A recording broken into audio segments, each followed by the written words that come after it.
السلام عليكم ورحمة الله وبركاته. الحمد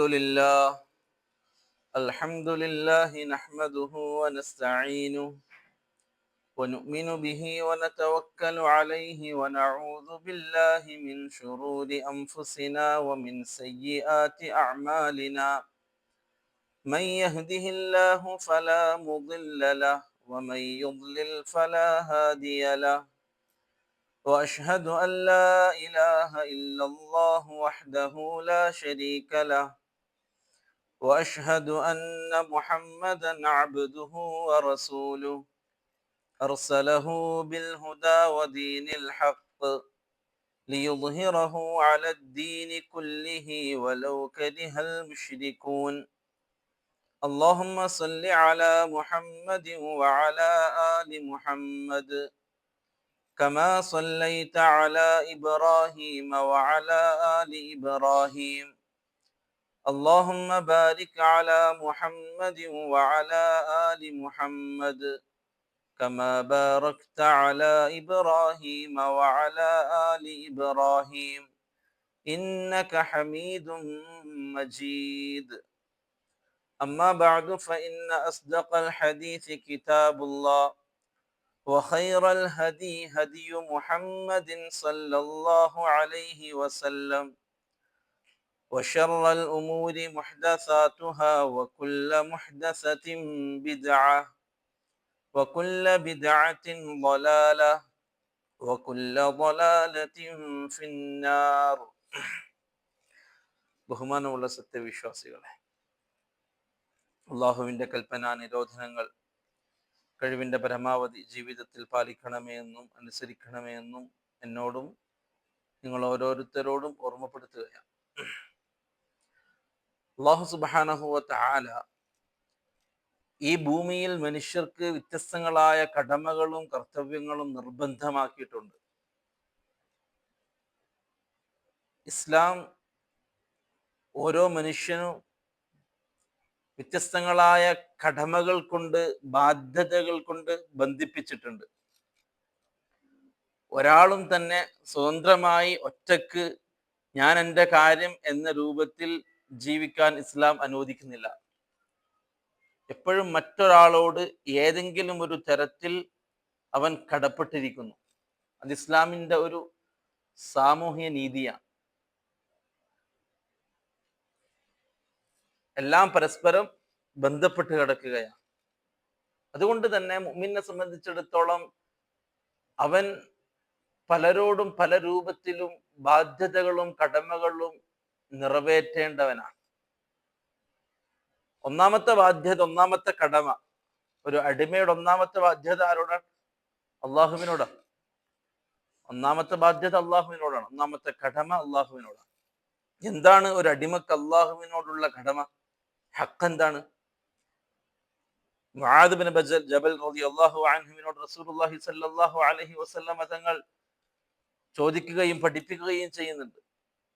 നിനക്കറിയുമോ അള്ളാഹുവിനോട് അടിമക്കുള്ള ഹക്ക് എന്താണ്? എന്നിട്ട് റസൂലുള്ളാഹി സ്വല്ലല്ലാഹു അലൈഹി വസല്ലം തങ്ങൾ പറഞ്ഞു, അയ്യഅ്ബുദൂഹു വലാ യുശ്രികൂ ബിഹി ശൈആ. ഒരൊറ്റൊന്നാണ് അള്ളാഹുവിനോടുള്ള കടമ, ഹക്ക്. അടിസ്ഥാനപരമായിട്ട് അയ്യഅ്ബുദൂഹു, അവർ അള്ളാഹുവിനെ ആരാധിക്കണം.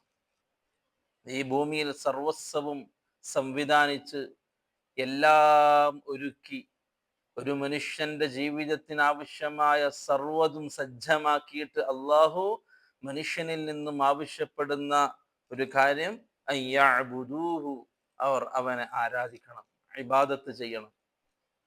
വലാ യുശ്രികൂ ബിഹി ശൈആ, ഒന്നിനെ കൊണ്ടും അവനിൽ പങ്കു ചേർക്കാൻ പാടില്ല, പങ്കു ചേർക്കാതിരിക്കണം. ഇത് കടമയാണ്. ഇതൊരു മനുഷ്യൻ റബ്ബിനോടുള്ള, അവന്റെ ഉടമയോടുള്ള കടമയാണ്, ബാധ്യതയാണ്. ഇനി ഈ ബാധ്യത നിറവേറ്റിയ ഒരു മനുഷ്യനോട് അള്ളാഹുവിന്റെ കടമ അല്ലാ യുഅദ്ദിബ മൻ ലാ യുശ്രികു ബിഹി ശൈആ, അള്ളാഹുവിൽ പങ്കു ചേർക്കാത്തവരെ ശിക്ഷിക്കാതിരിക്കുക എന്നുള്ളത് അള്ളാഹുവിന് അടിമകളോടുള്ള കടമയാണ്. ഇതിൽ ആത്യന്തികമായി ഒരു മനുഷ്യന്റെ വളരെ പ്രധാനപ്പെട്ട ഒരു ബാധ്യതയെ കുറിച്ച് റസൂലുള്ളാഹി സ്വല്ലല്ലാഹു അലൈഹി വസല്ലമ തങ്ങൾ നമ്മെ ഉണർത്തുകയാണ്. അവിടുന്നാണ് ഒരു മനുഷ്യന്റെ ബാധ്യത തുടങ്ങുന്നത്. അവന്റെ കടമകളും കർത്തവ്യങ്ങളും തുടങ്ങുന്നത് അവിടെ നിന്നാണ്. ആദ്യം അവനെ പടച്ച അവന്റെ റബ്ബിനോടുള്ള ബാധ്യത പൂർത്തിയാക്കുക. ഒന്നാമത്തെ സ്റ്റേജ് അതാണ്. അള്ളാഹുവിനെ അല്ലാതെ വേറെ ആരെയും നിങ്ങൾ വിളിക്കരുത്. ഇബാദത്ത് വേറെ ആർക്കും ചെയ്യരുത്. വേറെ ആരോട് നിങ്ങൾ ദുആ ചെയ്യരുത്. അള്ളാഹു മാത്രമാണ് മഅബൂദ്, അള്ളാഹു മാത്രമാണ് ഇലാഹ് എന്ന ഒരു ദൗത്യം ഏറ്റെടുത്തത് അംഗീകരിച്ച് ജീവിച്ച് തെളിയിക്കുക. അതാണ് അള്ളാഹുവിനോടുള്ള ഹക്ക്. അത് പൂർത്തിയാക്കണം. ആദ്യമായി പൂർത്തിയാക്കേണ്ട ഹക്ക് അതാണ്. ആ ഹക്ക് അവിടെ ബാക്കിയാക്കി ബാക്കി മാനുഷികമായ ഹക്കുകൾ പൂർത്തിയാക്കുന്നതിൽ കാര്യമില്ല.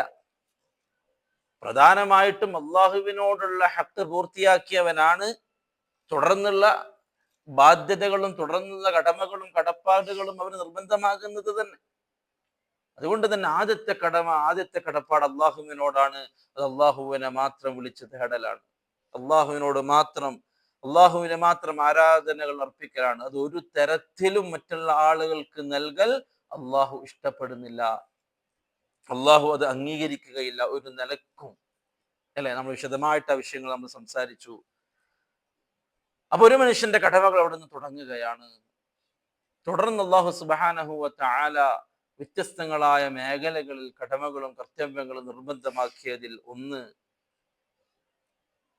നാം ഇന്ന് ചർച്ച ചെയ്യാൻ ഉദ്ദേശിക്കുന്നത് മക്കളോടുള്ള കടമകളാണ്. അള്ളാഹു നമുക്ക് ഹിബത്തായിട്ട് നൽകിയ, നമുക്ക് അള്ളാഹു ഔദാര്യമായിട്ട് നൽകിയ അനുഗ്രഹമാണ് സന്താനങ്ങൾ എന്നുള്ളത്. വലിയ വിഷയമാണ്.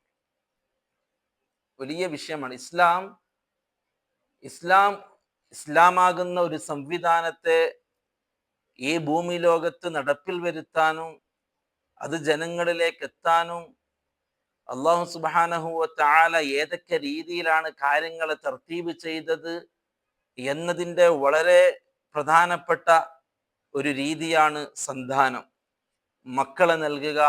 അതുകൊണ്ട് തന്നെ റസൂലുള്ളാഹി സ്വല്ലല്ലാഹു അലൈഹി വസല്ലമ തങ്ങൾ പറഞ്ഞു, എൻ്റെ ഉമ്മത്ത് നിങ്ങൾ കല്യാണം കഴിക്കുമ്പോൾ, വിവാഹം കഴിക്കുമ്പോൾ വദൂദും വലൂദുമായ സ്ത്രീയെ കല്യാണം കഴിക്കണം.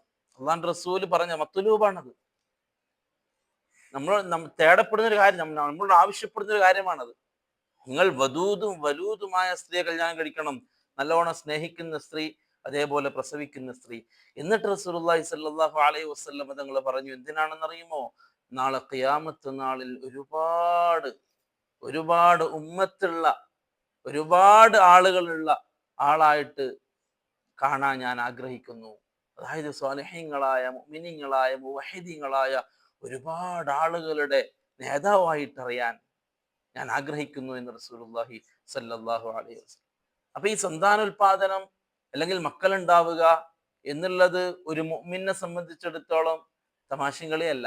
അത് ഭൂമിയിലുള്ള ഒരു സംവിധാനം, ഒരു സെറ്റപ്പ് അല്ല. നമ്മളോട് അള്ളാഹുവിന്റെ റസൂല് ആവശ്യപ്പെട്ടതാണ്, മക്കള് വേണം. വെറുതെ പോരാ, അവരോട് ഒരുപാട് കടമകൾ പഠിപ്പിച്ചു. നാളെ ആഖിറത്തിൽ അള്ളാഹുവിന്റെ റസൂൽ സല്ലല്ലാഹു അലൈഹി വസല്ലമ തങ്ങൾക്ക് സന്തോഷമുണ്ടാക്കുന്ന രൂപത്തിൽ നാളെ അവരെ കാണണം. ആ രൂപത്തിലുള്ള മക്കൾ വേണം. അതുകൊണ്ട് തന്നെ ഇസ്ലാം സന്താനോൽപാദനവും അതിൻ്റെ പ്രക്രിയകളും അതിൻ്റെ സംവിധാനങ്ങളും വളരെ സവിസ്തരം പഠിപ്പിച്ചു നമ്മെ. എങ്ങനെയാവണം, അതിൻ്റെ നിയമങ്ങൾ, ശ്രദ്ധിക്കേണ്ട കാര്യങ്ങൾ, തുടർന്ന് ഓരോന്ന്. എന്തിനാ? ഇത് വെറുതെ അല്ല. ഇതൊരു ഒരു ഒരു ഒരു ഒരു ഒരു വലിയ സംവിധാനത്തിന്റെ തുടക്കമാണത്. അവിടുന്ന് അങ്ങോട്ടാണ് ഓരോന്നോരോന്ന് കടന്നു പോകുന്നത്. റസൂലുള്ളാഹി സ്വല്ലല്ലാഹു അലൈഹി വസല്ലമ തങ്ങൾ മക്കളോടുള്ള കടമകൾ പഠിപ്പിച്ചതിൽ പ്രധാനമായിട്ടും പഠിപ്പിച്ചു, അവരെ ദീൻ പഠിപ്പിക്കണം, അവർക്ക് ദീന് നൽകണം, ഖുർആൻ പഠിപ്പിക്കണം. ഒന്നാമത്തെ കടമ അതാണ് നമുക്ക് മക്കളോട് ചെയ്യാനുള്ളത്. അടിസ്ഥാനപരമായിട്ട് പണ്ഡിതന്മാർ അവരുടെ ഗ്രന്ഥങ്ങളിൽ മക്കളോടുള്ള കടമകളിൽ ഒന്നാമതായിട്ട് പലരും എണ്ണിയത് സ്വാലിഹത്തായ സ്ത്രീയെ കല്യാണം കഴിക്കുക എന്നുള്ളത് മക്കളോടുള്ള ഒന്നാമത്തെ കടമയാണ്. അങ്ങനെ മക്കളോടുള്ള ഒന്നാമത്തെ കടമ എന്താണ്? ഒരു പുരുഷൻ കല്യാണം കഴിക്കുമ്പോൾ സ്വാലിഹത്തായ പെണ്ണിനെ കെട്ടുക എന്നുള്ളത് വരാനിരിക്കുന്ന മക്കളോട് ആ ഉപ്പ ചെയ്യുന്ന ഒന്നാമത്തെ ബാധ്യത, ചെയ്യേണ്ട ഒന്നാമത്തെ ബാധ്യത. കാരണം എൻ്റെ മക്കൾ വളരേണ്ടത് ആ ഉമ്മാന്റെ മടിയിലാണ് എന്ന് ചിന്തിക്കണം ഒരു പുരുഷൻ. അല്ലാണ്ട് കല്യാണം കഴിക്കുന്നതിന്റെ മുമ്പ് നമ്മൾ പലതും ആലോചിക്കും, പക്ഷെ ഈ കാര്യം വിട്ടുപോകും. എനിക്ക് ജനിക്കാനിരിക്കുന്ന മക്കൾ വളരേണ്ടത് ആ പെണ്ണിന്റെ മടിയിലാണ്. എൻ്റെ ആ മക്കൾക്ക് ഉപദേശങ്ങൾ നൽകേണ്ടത് ആ സ്ത്രീയാണ്. എൻ്റെ മക്കളേക്ക് പല തർബിയത്തുകളും കിട്ടേണ്ടത് ആ സ്ത്രീയിലൂടെയാണ്. അങ്ങനെയുള്ള ഒരു സ്ത്രീ ആയിരിക്കണം എൻ്റെ മക്കളുടെ ഉമ്മ എന്ന് ചിന്തിക്കണം. അവിടെയാണ് മക്കളോടുള്ള ഒന്നാമത്തെ കടമ. ആ കടമ അവിടെ പൂർത്തിയാവാതിരുന്നാൽ പിന്നെ അങ്ങോട്ടുള്ളതൊക്കെ എല്ലാ കാര്യങ്ങളും അങ്ങനെയാണല്ലോ. ആത്യന്തികമായിട്ട് തുടക്കത്തിൽ നഷ്ടപ്പെട്ടു കഴിഞ്ഞാൽ പിന്നെ അതിന്റെ ബാക്കി നഷ്ടപ്പെട്ടുകൊണ്ടേയിരിക്കും. സ്വാലിഹത്തായ ഭാര്യ നമ്മുടെ മക്കളോടുള്ള കടമയാണ്. ആ മക്കൾക്ക് നല്ലൊരു ഉമ്മാനെ നൽകാൻ നമുക്ക് സാധിച്ചിട്ടുണ്ട് എങ്കിൽ ആ മക്കളോടുള്ള വളരെ പ്രധാനപ്പെട്ട ഒരു കടമ നമ്മൾ പൂർത്തിയാക്കി. നിനക്ക് ഞാൻ നല്ലൊരു ഉമ്മയെ തന്നു, നിനക്ക് ദീൻ പറഞ്ഞു തരുന്ന ഉമ്മ, നിനക്ക് നല്ല സ്വഭാവം പഠിപ്പിക്കുന്ന ഉമ്മ, നിനക്ക് അള്ളാഹിനെ പഠിപ്പിക്കുന്ന ഉമ്മ, നിനക്ക് അള്ളാഹുവിനെ പരിചയപ്പെടുത്തി തരുന്ന ഉമ്മ, ഏതവസ്ഥയിലും ദീനിന്റെ ഉപദേശങ്ങൾ നൽകി നല്ല ഒരു വ്യക്തിത്വത്തെ നിർമ്മിക്കാൻ പാകമുള്ള ഒരു ഉമ്മയെ ഞാൻ നിനക്ക് നൽകി എന്ന് നമ്മുടെ കൂട്ടത്തിൽ എത്ര പേർക്ക് നമ്മുടെ മക്കളെ നോക്കി പറയാൻ പറ്റണം. അല്ലെങ്കിൽ ആ ഉമ്മയെ ആ രൂപത്തിൽ ആക്കിയെടുക്കാൻ നമുക്ക് സാധിക്കണം. ഒന്നാമത്തെ കടമയാണ് മക്കളോടുള്ള. വിശദമായിട്ട് സംസാരിക്കുന്നില്ല. രണ്ടാമത്തത്, പ്രിയപ്പെട്ടവരെ, ദീൻ പഠിപ്പിക്കണം. ഈ ലോകം നശിക്കാനുള്ളതാണ്. നമുക്ക് പല പ്ലാനുകളും പദ്ധതികളും നമ്മുടെ മുമ്പിലുണ്ട്. റസൂലുള്ളാഹി സ്വല്ലല്ലാഹു അലൈഹി വസല്ലം തങ്ങൾ പറഞ്ഞു, കുല്ലുക്കും റാഇൻ വകുല്ലുക്കും മസ്ഊലുൻ അൻ റഇയ്യതിഹി. നിങ്ങൾ ഓരോരുത്തരും ഉത്തരവാദിത്തം ഏൽപ്പിക്കപ്പെട്ടവരാണ്. ആ ഉത്തരവാദിത്തത്തെ കുറിച്ച് അള്ളാഹു നാളെ ആഖിറത്തിൽ നിങ്ങളോട് ചോദിക്കും. മക്കൾ ഉത്തരവാദിത്തമാണ്. അള്ളാഹു നമ്മളെ ഏൽപ്പിച്ച ഉത്തരവാദിത്തമാണ്. അല്ലാണ്ട് നമ്മളെ മിടുക്കോ നമ്മളെ സാമർത്ഥ്യമോ എല്ലാം നമ്മളതാണ്. എല്ലാം നമ്മളതാണ്. അതുകൊണ്ടാണ് നമ്മൾ ഇന്നാ ലില്ലാഹി എന്ന് പറയുന്നത്. എല്ലാം അള്ളാഹുള്ളതാണ്. നമ്മുടെ അടുത്തൊന്നുമില്ല. നമ്മളെ മക്കളായിക്കോട്ടെ, ഭാര്യ ആയിക്കോട്ടെ, ഉപ്പയായിക്കോട്ടെ, ഒന്നും നമ്മളതില്ല. ഇന്നാ ലില്ലാ, നമ്മളെല്ലാം അള്ളാഹുള്ളതാണ്. അള്ളാഹ്ക്ക് വേണ്ടപ്പോ അതിനെ വേണ്ടതുപോലെ ചെയ്യാം. അപ്പൊ മക്കൾ അള്ളാഹു നമുക്ക് നൽകിയ ഉത്തരവാദിത്തമാണ്. നാളെ അള്ളാഹു മക്കളുടെ വിഷയത്തിൽ നമ്മളോട് ചോദ്യം ചെയ്യും. നിങ്ങൾക്ക് ഞാൻ മക്കളെ നൽകി, നീ എന്ത് ചെയ്തു? അതുകൊണ്ട് മക്കൾക്ക് ദീൻ പഠിപ്പിക്കുക എന്നുള്ളത് വളരെ പ്രധാനമാണ്. ദുനിയാവിന്റെ ഇൽമുകൾ നൽകുന്നവരാണ് നാം. ദുനിയാവിന്റെ അറിവുകൾ വളരെ പ്രാധാന്യത്തോടു കൂടി നൽകുന്നവരാണ് നാം. ഇപ്പം മദ്രസകളും ദീനിയായ ഇൽമുകളും ഒരു സൈഡാണ്, അല്ലെ? ആണ്. ഭൗതിക വിദ്യാഭ്യാസം പഠിപ്പിക്കാൻ എത്ര ചെലവാക്കുന്നുവോ അതിന്റെ ഒരു അംശം പോലും ചെലവാക്കാൻ നമ്മൾ ദീനിന്റെ വിഷയത്തിൽ തയ്യാറല്ല. നമുക്ക് എന്തോ ഒരു മടിയാണ്, ഇത്ര പൈസ ചെലവാക്കിട്ടോ. അതേ സ്ഥാനത്ത് മറുഭാഗത്ത് സ്കൂളുകൾ പഠിപ്പിക്കാൻ നമ്മൾ അത് ചിന്തിക്കുന്നേ ഇല്ല. മക്കൾക്ക് നല്ല വിദ്യാഭ്യാസം കിട്ടണം എന്ന് നിർബന്ധ ബുദ്ധി കാണിക്കുന്ന രക്ഷിതാക്കൾ ദീനിന്റെ വിഷയത്തിൽ ആരും നിർബന്ധ ബുദ്ധി കാണിക്കാറില്ല. ഇൽമ് പഠിപ്പിക്കാതിരുന്നാൽ, ദീനിയായ അറിവ് നൽകാതിരുന്നാൽ ദുനിയാവിലും ആഖിറത്തിലും വലിയ നഷ്ടക്കാരായിരിക്കും നമ്മൾ. ഒന്ന് അല്ലാഹുവിന്റെ മുമ്പിൽ നമ്മൾ മറുപടി പറയേണ്ടി വരും. വഖാലല്ലദീന കഫറു റബ്ബനാ അരിനല്ലദീന അദല്ലാനാ മിനൽ ജിന്നി വൽ ഇൻസി നജഅൽഹുമാ തഹ്ത അഖ്ദാമിനാ ലിയകൂനാ മിനൽ അസ്ഫലീൻ. നാളെ ആഖിറത്തിൽ ഉത്തരവാദിത്തം ഏൽപ്പിക്കപ്പെട്ടവരൊക്കെ വരും അവിടെ.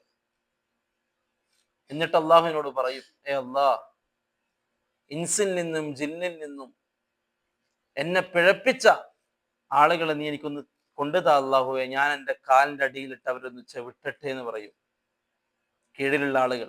കാരണം അവരെ ഏൽപ്പിച്ച മക്കൾ അല്ലാഹു നമുക്ക് ഏൽപ്പിച്ചു തന്നതാണ്.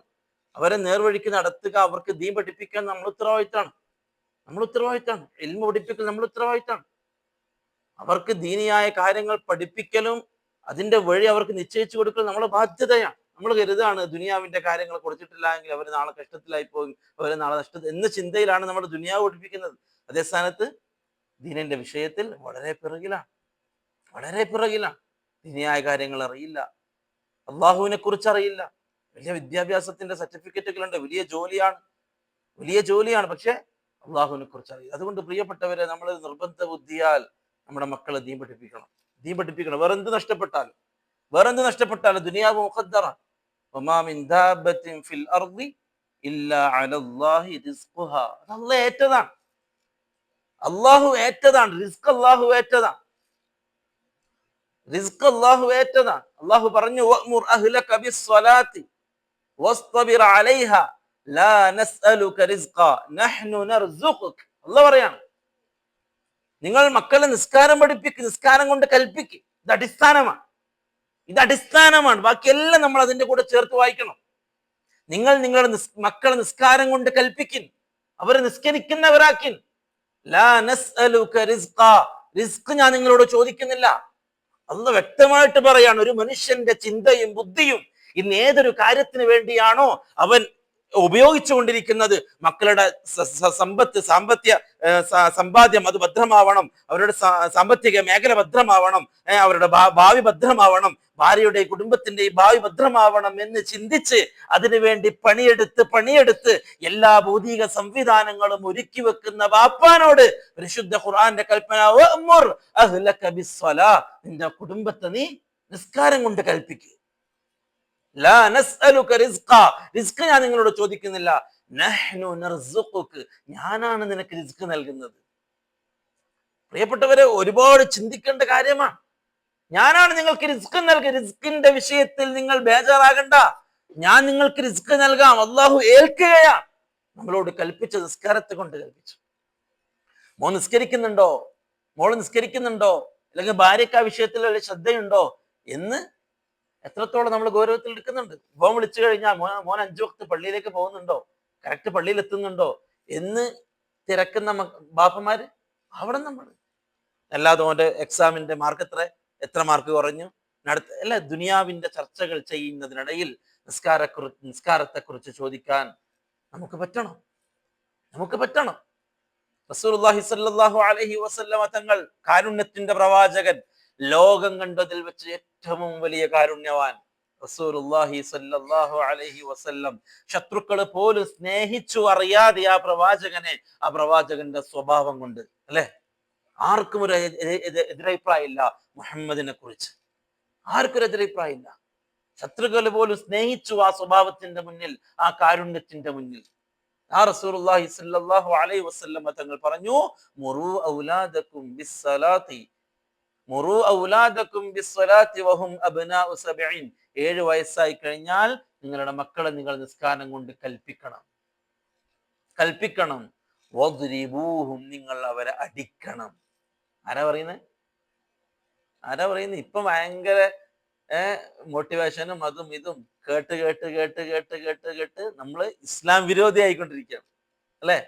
അള്ളാഹുവിന്റെ റസൂല് പറയാണ്, അള്ളാഹുവിന്റെ റസൂൽ സല്ലല്ലാഹു അലൈഹി വസല്ലം തങ്ങളെക്കാൾ മികച്ച ഒരു സൈക്കോളജിസ്റ്റിനെ ആരും കണ്ടിട്ടില്ല, ഒരു മോട്ടിവേഷനെ ആരും കണ്ടിട്ടില്ല. ഒരു ലോകത്ത് ഒരു സമൂഹത്തെ മുഴുവനും തുല്യതയില്ലാത്ത രൂപത്തിൽ പരിവർത്തനത്തിന് വേദിയാക്കിയ പ്രവാചകൻ റസൂലുള്ളാഹി സ്വല്ലല്ലാഹു അലൈഹി വസല്ലം. ലോകം അംഗീകരിച്ചു. മുഹമ്മദ് ആകുന്ന വ്യക്തിത്വം എങ്ങനെ ഈ രൂപത്തിൽ മാറ്റിമറിച്ചു. കള്ളിനും മദ്യത്തിനും പെണ്ണിനും അടിമയായ ഒരു സമൂഹത്തെ തുല്യതയില്ലാത്ത രൂപത്തിൽ കൈവീഴ്ച ഉയർത്തി റസൂലുള്ളാഹി സ്വല്ലല്ലാഹു അലൈഹി വസല്ലം. ആ റസൂലിനേക്കാൾ മികച്ച ഒരു മോട്ടിവേറ്റർ, ആ റസൂലിനേക്കാൾ മികച്ച ഒരു സൈക്കോളജിസ്റ്റ് അള്ളാഹുവിന്റെ റസൂൽ പറയുന്നു, നിങ്ങൾ അവരെ അടിക്കണം. ബാപ്പാനോട് പറയാ, ഉമ്മാനോട് പറയാ, നിങ്ങൾ അടിക്കണം അവരെ. എത്ര വയസ്സാ മോനിക്ക്? 10 വയസ്സായി കഴിഞ്ഞിട്ടും അവൻ നിസ്കരിക്കുന്നില്ലെങ്കിൽ അടിച്ചു നിസ്കരിപ്പിക്കണം. അടിക്കുന്നു വേണ്ടപ്പ. അടിക്കലൊന്നും ബുദ്ധിയല്ല, അടിക്കലൊന്നും യുക്തിയല്ല. എന്തിനാ നമ്മൾ അടിക്കുന്നത്? എന്തിനാ അടിക്കേണ്ടത്? ഇവിടെ പറഞ്ഞെന്തിനാ? നിസ്കരിച്ചിട്ടില്ല എങ്കിൽ, അല്ലെ വെറുതെ അടിക്കാൻ അള്ളാഹുവിന്റെ റസൂൽ പറഞ്ഞിട്ടില്ല. മറ്റൊരു വിഷയത്തിൽ അള്ളാഹുവിന്റെ റസൂൽ പറഞ്ഞിട്ടില്ല. മറ്റൊരു വിഷയത്തിനും അള്ളാഹുവിന്റെ റസൂൽ സല്ലല്ലാഹു അലൈഹി വസല്ലം തങ്ങൾ ഈ രൂപത്തിൽ തർബിയത്ത് പറഞ്ഞിട്ടില്ല. നിസ്കാരത്തിന്റെ വിഷയം, കാരണം അത് എല്ലാത്തിൻ്റെയും അടിസ്ഥാനമാണ്. അത് നിങ്ങൾ അടിച്ചിട്ടാണെങ്കിലും അവൻ ആ റൂട്ടിലേക്ക് നിങ്ങൾ കയറ്റണം. ഇല്ല എങ്കിൽ അവന്റെ ജീവിതം അങ്ങോളം പാളിച്ചകൾ വരും, താളം തെറ്റിപ്പോകും. അതുകൊണ്ട് നിസ്കാരത്തിന്റെ വിഷയത്തിൽ രക്ഷിതാക്കളെ 10 വയസ്സായിട്ട് മോൻ നിസ്കരിക്കുന്ന കാണുന്നില്ലേ, ഓനെ അടിച്ചെങ്കിലും നിങ്ങൾ നിസ്കാരത്തിന്റെ രീതി ശീലിപ്പിക്കണം എന്ന് റസൂലുള്ളാഹി സ്വല്ലല്ലാഹു അലൈഹി വസല്ലം. ദീൻ മനസ്സിലാക്കിയവർക്ക് അതിന്റെ പിന്നിലുള്ള ഹിക്മത്ത് മനസ്സിലാക്കിയവർക്ക്, ഗൗരവം മനസ്സിലാക്കിയവർക്ക് എളുപ്പമാണ് കാര്യങ്ങൾ. ഇന്ന് 10 വയസ്സായ മക്കളും വീട്ടിൽ നിസ്കരിക്കുന്നുണ്ടോ ഇല്ലയോ ബാപ്പക്കറിയേയില്ല. നിസ്കരിക്കുന്നുണ്ടോ ഇല്ലയോ. ബാപ്പ പള്ളി പോകുന്നുണ്ടാവാം, ബാപ്പ നിസ്കരിക്കുന്നുണ്ടാവാം, മോൻ ചിലപ്പോൾ കിടന്നുറങ്ങിയിരിക്കും. പോട്ടെ, നമ്മൾ ഭയങ്കര കാരുണ്യം, മക്കളോട് വല്ലാത്ത കാരുണ്യം. സുബ്ഹ് നിസ്കരിക്കാതെ വീട്ടിൽ ഉറങ്ങുന്ന മോനോട് നമുക്ക് വലിയ കാരുണ്യം. അള്ളാഹുവിന്റെ റസൂലിന് ഉമ്മത്തിനോട് ഇല്ലാത്ത കാരുണ്യം. സലാത്തുൽ ഫജ്ർ നിസ്കാരത്തിൽ ഓതേണ്ട വിഷയത്തിൽ കുറച്ചധികം ഓതണം. ഫജ്ർ നിസ്കാരത്തിൽ കുറച്ചധികം ഓതണം. ഓത്തെന്ത് ചെയ്യാം, കുറച്ച് ദീർഘിപ്പിക്കാം. ആ ചർച്ചയിൽ പൊതുവെ നിസ്കാരത്തിന്റെ രീതി എന്ന് പറഞ്ഞാൽ പിന്നിലുള്ള ആളുകളെ പരിഗണിച്ചേ നിസ്കരിക്കാവൂ. ഫർദ് നിസ്കാരം അതിൽ രോഗികളും യാത്രക്കാരൊക്കെ ഉണ്ടെങ്കിൽ പരിഗണിക്കണം, നിസ്കാരം ദീർഘിപ്പിക്കാൻ പാടില്ല. പക്ഷേ ഫജ്ർ നിസ്കാരത്തിന്റെ വിഷയത്തിൽ റസൂലുള്ളാഹി സ്വല്ലല്ലാഹു അലൈഹി വസല്ലം ദീർഘമായിട്ടാണ് നിസ്കരിച്ചത്. പണ്ഡിതന്മാർ ചർച്ച ചെയ്യാണ്, ഫജ്ർ നിസ്കാരത്തിന്റെ വിഷയത്തിൽ നമ്മൾ ഇത് കാണരുത്. കാരണം ഒന്ന് സമയം അതാണ്, മറ്റൊന്ന് അവർ പറഞ്ഞത് ജനങ്ങളുടെ കൂട്ടത്തിൽ അർഹമുന്നാസ് റസൂലുള്ളാഹി സ്വല്ലല്ലാഹു അലൈഹി വസല്ലം തങ്ങളാണ്. ആ നബി ഫജ്ർ നിസ്കാരം ദീർഘിപ്പിച്ചിട്ടേ ഉള്ളൂ. അതുകൊണ്ട് ഫജ്ർ ചുരുക്കി സ്കെച്ചിട്ട് പോവാന്നുള്ള പരിപാടിയില്ല. ഫജ്ർ എന്തായാലും കുറച്ച് ദീർഘിപ്പിക്കണം. കാരണം അത്രയും അള്ളാഹുവിന്റെ റസൂല് ജനങ്ങളോട് കാരുണ്യമുള്ളവനാ.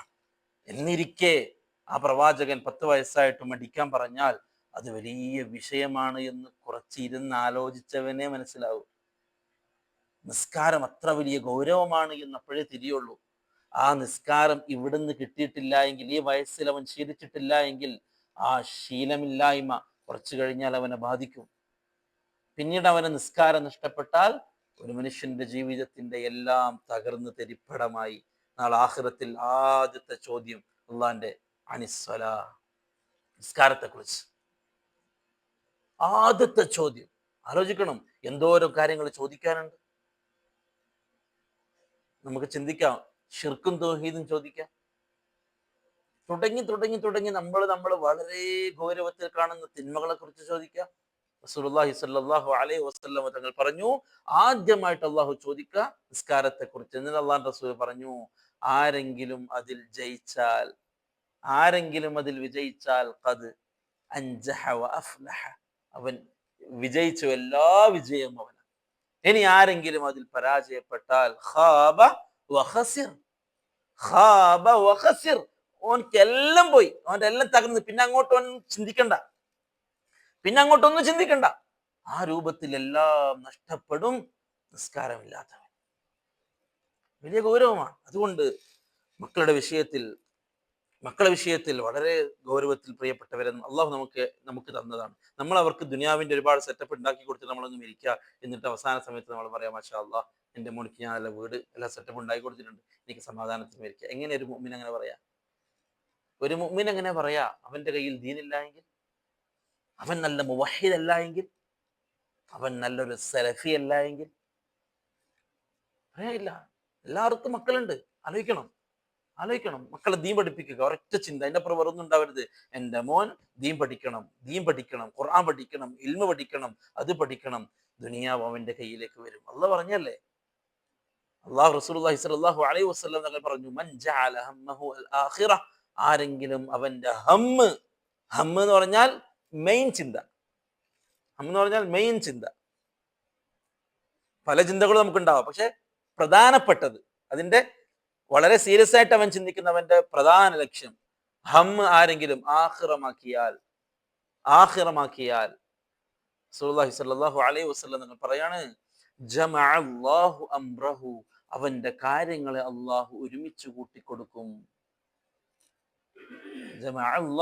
അവന്റെ കാര്യത്തെ അള്ളാഹു നമ്മൾ വിചാരിക്കുകയാണ് ഇങ്ങനെ നടന്നുകൊണ്ട് പോവാണ്, എല്ലാം യാദൃശികമായിട്ട് സംഭവിച്ചുകൊണ്ടിരിക്കുകയാണ്. നമ്മുടെ ജോലിയും, നമ്മുടെ കച്ചവടവും, നമ്മുടെ ആരോഗ്യവും, നമ്മുടെ ബിസിനസ്സും, നമ്മുടെ കയ്യിലുള്ള പൈസയും, നമ്മളെല്ലാം ഇങ്ങനെ എല്ലാം അള്ളാഹു നിയന്ത്രിച്ചുകൊണ്ടിരിക്കുകയാണ്. നമ്മൾ എന്ത് ചെയ്തിട്ടാണ് നമുക്ക് ഇത് കിട്ടിയത്, നമ്മൾ എന്ത് ചെയ്തിട്ടാണ് നമുക്ക് ഇത് നഷ്ടപ്പെട്ടത്, നമുക്കറിയില്ല. പക്ഷെ എല്ലാത്തിനും അള്ളാഹുവിന്റെ അടുക്കൽ കാരണങ്ങളുണ്ട്. അള്ളാഹു പറയാണ്, ആരെങ്കിലും മെയിൻ ചിന്ത ആഖിറമാക്കിയാൽ അവന്റെ ചിന്ത ആഖിറമാണ്, വേറെ ഒന്നും എനിക്ക് ലക്ഷ്യമില്ല. അവന്റെ മക്കളുടെ വിഷയത്തിലും മക്കൾ ദീൻ പഠിക്കണം, അത്രേ ഉള്ളൂ, വേറൊന്നുമില്ല. ദീൻ പഠിച്ച് നല്ല മുവാഹിദാവണം, നല്ല സലഫിയായി ജീവിക്കണം എന്റെ മോൻ എന്ന് ചിന്ത എനിക്കുള്ളൂ, വേറൊരു ചിന്ത എനിക്കില്ല. അള്ളാഹു റസൂൽ പറയാണ്, ആരുടെയെങ്കിലും ചിന്ത ആഖിറമായാൽ ജമഅല്ലാഹു അംറഹു, അവന്റെ കാര്യങ്ങളെ അള്ളാഹു ഒരുമിച്ച് കൂട്ടിക്കൊടുക്കും. അവനെ കൂടുതൽ ക്ഷീണിപ്പിക്കൂല, എല്ലാം നടത്തി കൊടുക്കും അള്ളാഹ്. അവനിങ്ങനെ മുമ്പോട്ട് പോകുമ്പോൾ അവന്റെ മുമ്പിൽ വാതിലുകൾ തുറന്നുകൊണ്ടേ. അവന്റെ കണ്ണുകൾക്കിടയിൽ അള്ളാഹു ഐശ്വര്യത്തെ എഴുതും. ഐശ്വര്യത്തെ അള്ളാഹു രണ്ട് കണ്ണുകൾക്കിടയിൽ എഴുതും. എപ്പോഴും അവൻ സമാധാനയെ കാണുള്ളൂ. അവന്റെ മുമ്പിൽ ഊരാക്കൊടുക്കുകളൊന്നും അവൻ കാണൂല.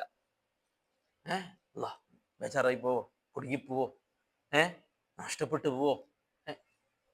അള്ളാഹ് എന്റെ കണ്ണുകൾക്കിടയിൽ റീനയെ അള്ളാഹു എഴുതും. അവൻ അതേ കാണുള്ളൂ, ഐശ്വര്യം. എന്നാൽ ആരെങ്കിലും ഒരുത്തന്റെ ഹം അത് ദുനിയാവാക്കിയാൽ, അവന്റെ ആഖിറക്ക് ലക്ഷ്യമുണ്ട്. ഹദീസ് ശ്രദ്ധിക്കണം. ആരെങ്കിലും ആഖിറത്ത് ഒഴിവാക്കിയാന്നല്ല, അവന്റെ പ്രധാനപ്പെട്ട ഹമ്മ് ദുനിയാവാക്കിയാൽ, അവന്റെ മെയിൻ ലക്ഷ്യം ദുനിയാവാണ്. അതിന്റെ കൂടെ തന്നെ ആഖിറുണ്ട്. ഇപ്പൊ നിസ്കാരം വേണോ, എല്ലാം വേണം, പക്ഷെ പ്രധാന ലക്ഷ്യം എന്താണ്? പ്രധാന ലക്ഷ്യം ദുനിയാവിന്റെ ഒരുപാട് സെറ്റപ്പുകളും കാര്യങ്ങളൊക്കെയാണ്. ആരെങ്കിലും അവന്റെ ഹമ്മ് അത് ദുനിയാവാക്കിയാൽ, റസൂലുള്ളാഹി സ്വല്ലല്ലാഹു അലൈഹി വസല്ലം നേരത്തെ ഹദീസിൽ അവസാന ഭാഗം ആഖിറം ആരെങ്കിലും പ്രധാനമാക്കിയാൽ, അള്ളാഹു റസൂൽ അവസാനിപ്പിച്ചത് ദുനിയാവന്റെ അടുക്കലേക്ക്, അവന്റെ കാൽ കീഴിലേക്ക് വരും എന്നാണ്.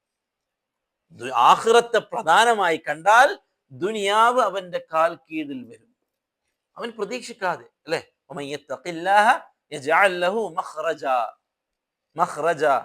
ഒന്നാമത്തെ ഷർത്താണ് യത്തഖില്ലാ. രണ്ടാമത്തത് അതിന്റെ വാഅദയാണ്. അള്ളാഹു അതിന് കൊടുക്കാൻ ഓഫർ എന്താണ്? യജഅൽ ലഹു മഖ്റജ, അവൻ എല്ലാത്തിനും അള്ളാഹു ഒരു തുറവി കൊടുക്കും. മൂന്നാമത്തെ മുകാഫയാണ്. എന്താണ്? വയർസുഖുഹു മിൻ ഹൈസു ലാ യഹ്തസിബ്, അതിന്റെ പുറമേയുള്ള ഓഫറാണ്. ഒന്നവൻ എല്ലാം തുറവി കൊടുക്കും.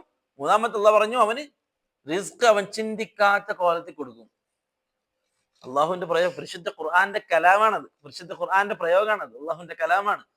വയർസുഖുഹു, ഞാൻ അവന് റിസ്ക് കൊടുക്കും, മിൻ ഹൈസു ലാ യഹ്തസിബ്, അവൻ ചിന്തിച്ചിട്ടേ ഉണ്ടാവില്ല അങ്ങനത്തെ ഒരു വഴി, അവനെ ഓർത്തിട്ടേ ഉണ്ടാവില്ല. ഇങ്ങനെയൊക്കെ എനിക്ക് ഒരു സെറ്റപ്പ് ഉണ്ടാവും ഞാൻ ചിന്തിച്ചിട്ടില്ല, ഇങ്ങനെയൊക്കെ എനിക്കൊരു ഒരു ഒരു വഴി വരും എന്ന് ഞാൻ ചിന്തിച്ചിട്ടുണ്ടാവില്ല. എല്ലാവരുടെ ജീവിതത്തിൽ ഉണ്ടാവും. അല്ലാഹു റസൂൽ പറഞ്ഞു, ദുനിയാവ് അവന്റെ അടുത്തേക്ക് വരും, അവന്റെ കാൽ കീഴിൽ, അവന്റെ ഇങ്ങനെ പതുങ്ങി അവന്റെ അടുത്തേക്ക് വരും ദുനിയാവ്. അതാണ് ദുനിയാവിന്റെ അവസ്ഥ. ആഖിറം മെയിനാക്കാതെ ദുനിയാവിന്റെ ചിന്തയുമായിട്ട്, ദുനിയാവ് പ്രധാനമാണ്, മക്കൾക്ക് ദുനിയാവിന്റെ സെറ്റപ്പുകൾ ഉണ്ടാവണം, മോൻ നല്ല ഉഷാറായിട്ട് ദുനിയാവ് പഠിക്കണം, എന്നിട്ട് വലിയ ഡോക്ടറാണോ, വലിയ എഞ്ചിനീയർ ആണോ, വലിയ ബിസിനസ് ആവണം, എന്നിട്ട് അതിന്റെ ബേക്കിലും വാപ്പ ഓടി ഓടി ഓടി ഓടി ദുനിയാവിന്റെ എല്ലാ സജ്ജീകരണം ചെയ്തു കൊടുത്ത് മെയിൻ ലക്ഷ്യം ദുനിയാവായി പോയി. മെയിൻ ലക്ഷ്യം ആഖിറമായെങ്കിൽ മക്കൾ നല്ല ഉഷാറായി ഖുർആൻ പഠിച്ചേനെ. മെയിൻ ലക്ഷ്യം ആഖിറമാണെങ്കിൽ മക്കൾ നന്നായി ദീൻ പഠിച്ചേനെ. മെയിൻ ലക്ഷ്യം ആഖിറമാണെങ്കിൽ ദീനിയായ വിഷയത്തിൽ, ദീനിയായ സംരംഭങ്ങളിൽ, ദീനിയായ കൂട്ടായ്മകളിൽ ആ മക്കളെ കാണാമായിരുന്നു. പക്ഷേ മെയിൻ അതായിരുന്നില്ല എന്ന് വേണം മനസ്സിലാക്കാൻ. ആരെങ്കിലും ദുനിയാവാക്കിയാൽ അള്ളാഹു റസൂൽ പറഞ്ഞു, ഫറഖല്ലാഹു അംറഹു, അവന്റെ കാര്യങ്ങൾ അള്ളാഹു ശിഥിലമാക്കും. അള്ളാഹു അങ്ങനെ അവിടെ ഇവിടെയൊക്കെ അവന്റെ ആവശ്യങ്ങൾ അവിടെ ഇവിടെയൊക്കെ ആവും, ഓടേണ്ടി വരുന്നു, കുറെ കറക്കും. ദുനിയാവിന്റെ വിഷയത്തിൽ ഓടി ഓടി ഓടി ഓടി ഒന്നും മരിക്കുന്നവരെ ഇതുവരെ ഒന്നും സെറ്റായിട്ടില്ല. അള്ളാഹു റസൂൽ പറയാണ്, ഫറഖല്ലാഹു അംറഹു, അവന്റെ കാര്യങ്ങൾ അള്ളാഹു ശിഥിലമാക്കും. അതേപോലെ അള്ളാഹു റസൂൽ പറഞ്ഞു, കതബല്ലാഹു ബൈന ഐനൈഹി ഫഖറ, അവന്റെ രണ്ട് കണ്ണുകൾക്കിടയിൽ അള്ളാഹു ദാരിദ്ര്യത്തെ എഴുതി വെക്കും. അല്ലാഹു അക്ബർ. ദാരിദ്ര്യം എഴുതി, എപ്പോഴും ദാരിദ്ര്യം പേടി. അള്ളാഹ് എന്റെ ജോലി പോവോ, അള്ളാഹ് എന്റെ മക്കള് പട്ടിണിയായി പോവോ, അള്ളാഹ് എന്റെ സെറ്റപ്പ് പോയി പോവോ, അള്ളാഹ് ഞാൻ എപ്പോഴും ദാരിദ്ര്യം പേടി. ദാരിദ്ര്യം മുമ്പിൽ അള്ളാഹു എഴുതി വെക്കും. ദുനിയാവാണ് പ്രധാനം. ആ നശിക്കാനിരിക്കുന്ന അള്ള തരേണ്ട ദുനിയാവ്, അള്ള തന്നാൽ അത് മുടക്കാൻ ആരുമില്ലാത്ത ദുനിയാവ്, അല്ലെ? അള്ള തന്നാൽ മുടക്കാൻ ആരുമില്ലാത്ത ദുനിയാവ്. അള്ള തരാന്ന് വെച്ചാൽ എത്ര തരും? അള്ളാഹു തരാന്ന് വെച്ചാൽ സുലൈമാൻ അലൈഹി സ്വലാത്തു വസ്സലാമിന്റെ ദുആ ഖുർആനിൽ, സുലൈമാൻ അലൈഹി സ്വലാത്തു വസ്സലാമിന്റെ ദുആ ഖുർആനിൽ എന്താ സുലൈമാൻ നബി ദുആ ചെയ്തത്? റബ്ബന ഹബ് ലനാ റബ്ബി ഹബ് ലി മുൽക്കൻ ലാ യൻബഗി ലി അഹദിൻ മിൻ ബഅദി, അല്ലാ, എനിക്ക് ശേഷം ആർക്കുമില്ലാത്ത ഒരു അധികാരം നീ എനിക്ക് നൽകണേ. പ്രിയപ്പെട്ടവർ, നമ്മൾ ഒരുപാട് ആലോചിക്കേണ്ട ഒരു ആയത്ത് ഞാൻ പറഞ്ഞേ. എന്താ ദുആ? റബ്ബി ഹബ്ലി മുൽക്കൻ, അള്ളാഹു എനിക്കൊരു മുൽക്ക്, ഒരു അധികാരം നീ നൽകണേ. ഒരു രാജാ, ദാവൂദ് നബിന്റെ മോൻ സുലൈമാൻ നബി. അപ്പൊ എന്തായാലും ബാപ്പാന്റെ അധികാരം സുലൈമാൻ നബിന്റെ കയ്യിലേക്ക് വരിക. സുലൈമാൻ നബി ദുആ ചെയ്യണം അതിന്റെ കൂടെ. എന്താണ്? എനിക്ക് നീ ഒരു അധികാരം നൽകണം, ലാ യംബഗി ലി അഹദിൻ മിൻ ബഅദി, എനിക്ക് ശേഷം അതേപോലെ വേറെ ആർക്കും ഉണ്ടാവാൻ പാടില്ല. അള്ളാഹിനോട് ചോദിക്കുമ്പം നമ്മൾ ഷർത്ത് വെക്കരുത്. അതുകൊണ്ടാണ് അള്ളാഹ് റസൂൽ പറഞ്ഞത്, സ്വർഗം ചോദിക്കുമ്പോൾ ജന്നാത്തുൽ ഫിർദൗസ് ചോദിക്കണം. ആരാ ജന്നാത്തുൽ ഫിർദൗസിൽ ഉണ്ടാവാ? അള്ളാഹ് റസൂല്, സഹാബാക്കള്, ആലാ ജന്നാത്തുൽ ഫിർദൗസിൽ. നമ്മൾ ചിന്തിക്കുകയാണ്, അവിടെ എന്തായാലും ഞാനെത്തില്ല. അള്ളാഹ് റസൂലിന്റെ സഹാബാക്കളുടെ. അതുകൊണ്ട് അള്ളാഹു സ്വർഗത്തിൽ ചെറിയൊരിടം ചോദിക്കരുത്. അള്ളാഹിനോട് ചോദിക്കുമ്പം അള്ളാഹുവെ സ്വർഗത്തിൽ ആലാ ജന്നാത്തുൽ ഫിർദൗസിൽ എന്റെ ഹബീബിന്റെ അടുത്ത് തന്നെ നീ ഇരുത്തണേ എന്ന് അള്ളാഹോട് ചോദിക്കണം. അള്ളാഹ് തരാൻ കഴിവുള്ളവനാണ്. സുലൈമാൻ നബി ദുആ ചെയ്തു, റബ്ബി ഹബ്ലി മുൽക്കൻ ലാ യംബഗി ലി അഹദിൻ മിൻ ബഅദി, എനിക്ക് ശേഷം വേറെ ആർക്കും ഇല്ലാത്ത രൂപത്തിൽ അധികാരം നീ എനിക്ക് നൽകണേ അല്ലാഹ്. വല്ലാത്തൊരു ചോദ്യം. അള്ളാഹ് കൊടുത്തു. ഒന്നൊന്നര കൊടുക്കല്. സുലൈമാൻ നബിക്ക് ജിന്നും കണക്ക്, ഇൻസും കണക്ക്, മൃഗങ്ങളും കണക്ക്, പക്ഷികളും കണക്ക്, ഉറുമ്പും കണക്ക്, എല്ലാരും ഭാഷ തിരിയുന്ന എത്രത്തോളം കാറ്റ് പോലും സുലൈമാൻ നബിയുടെ കൺട്രോളിൽ. എന്തൊരധികാര ദുനിയാവിൽ ആർക്കെങ്കിലും അങ്ങനത്തെ അധികാരം ഉണ്ടോ? കാറ്റ് പോലും, ഉറുമ്പുകൾ പരസ്പരം പറഞ്ഞ് സംസാരിക്കുന്നത് കേട്ട് ചിരിച്ചു സുലൈമാൻ നബി അലൈഹിസ്സലാത്തു വസ്സലാം. ഒരു മരംകൊത്തി വന്ന് കഥ പറയാ സുലൈമാൻ നബിയോട്. എല്ലാരും നോക്കി നിൽക്കെ സുലൈമാൻ നബി കേട്ട് മറുപടി പറയുന്നു. അള്ളാഹിനോട് ചോദിച്ച അധികാരാണ്, അള്ളാഹ് കൊടുത്തു. എന്നിട്ട് സുലൈമാൻ നബിയുടെ ദുആന്റെ ലാസ്റ്റ് എന്താ? ഇന്നക അൻതൽ വഹാബ്, അള്ളാഹ് നീ വഹാബാണ്. നീ വഹാബാണ്. വഹാബ് എന്ന് പറഞ്ഞാൽ കോരി വാരി കൊടുക്കുന്നവൻ. വഹബ് എന്ന് പറഞ്ഞാൽ സമ്മാനം നൽകുക, ഔദാര്യമായിട്ട് നൽകുക. ഒന്നും അങ്ങോട്ട് വെച്ചിട്ട് ഇങ്ങോട്ടല്ല, ഔദാര്യമായിട്ട് നൽകുക. അവിടുത്തെ ഒന്നുമില്ല, നമ്മളടുത്ത് അങ്ങോട്ട് വെക്കാനൊന്നുമില്ല, പക്ഷെ നമുക്ക് തരണം. റബ്ബി ഹബ്ലി, അതാണ് ആ ദുആന്റെ ഒക്കെ. ഹബ്ലി ഹബ്ലി, അള്ളാഹു എനിക്ക് ഔദാര്യമായിട്ട് താ. അല്ലാണ്ട് എന്റെ ഇന്ന അമല് അല്ലെങ്കിൽ എന്റെ ഇന്ന പ്രവർത്തനം എനിക്ക് മുമ്പിൽ വെക്കാൻ എന്റെ അടുത്തൊന്നുമില്ല. അതുകൊണ്ട് എനിക്ക് ഔദാര്യമായിട്ട് കിട്ടണം. അതാണ് വഹാബ്. അള്ളാഹു വഹാബാണ്. സുലൈമാൻ നബിയുടെ ദുആ ലാസ്റ്റ് ഇന്നക അൻതൽ വഹാബ്, അള്ളാഹുവെ നീ ചോദിച്ചാൽ കോരി വാരി തരുന്നവനാണ്. അതുകൊണ്ട് ദുനിയാവിൽ ആർക്കും ഇല്ലാത്ത അധികാരം നീ എനിക്ക് നൽകണം. അള്ളാഹു കൊടുത്തു. അതുകൊണ്ട് പ്രിയപ്പെട്ടവരെ, അള്ളാഹിനോട് ചോദിച്ചോളാ, അള്ളാഹുവിനോട് ചോദിച്ചോളാ എന്തും ഏതും. അള്ളാഹു സുബ്ഹാനഹു വ തആല കാര്യങ്ങൾ മനസ്സിലാക്കാനുള്ള തൗഫീഖ് നസീബാക്കട്ടെ. കാര്യങ്ങൾ വളരെ ഗൗരവത്തിൽ പഠിക്കാനും ഓരോന്നും പരിശുദ്ധ ഖുർആനിന്റെ ഓരോ ആയത്തുകളും ഹദീസുകളും അതൊക്കെ അതിൻ്റെതായ ഗൗരവത്തിൽ ചിന്തിക്കാനും എല്ലാത്തിൻ്റെയും പിന്നിലൊരു ചിന്ത അനിവാര്യമാണ്. വെറുതെ കേട്ടത് കൊണ്ട് കാര്യമില്ല. ഓരോന്ന് ചിന്തിച്ച് നമ്മുടെ മക്കളെ വിഷയത്തിൽ വളരെ സീരിയസ് ആയിട്ട് നമ്മൾ കാര്യങ്ങൾ എടുക്കുക, അവരെ നീ പഠിപ്പിക്കുക. ദുനിയാവല്ല കൊടുക്കും, അതിൽ ടെൻഷൻ ഉണ്ടാവരുത് നമുക്ക്. ഓഹ്യങ്ങൾക്ക് പ്രത്യേകിച്ച് ഒരു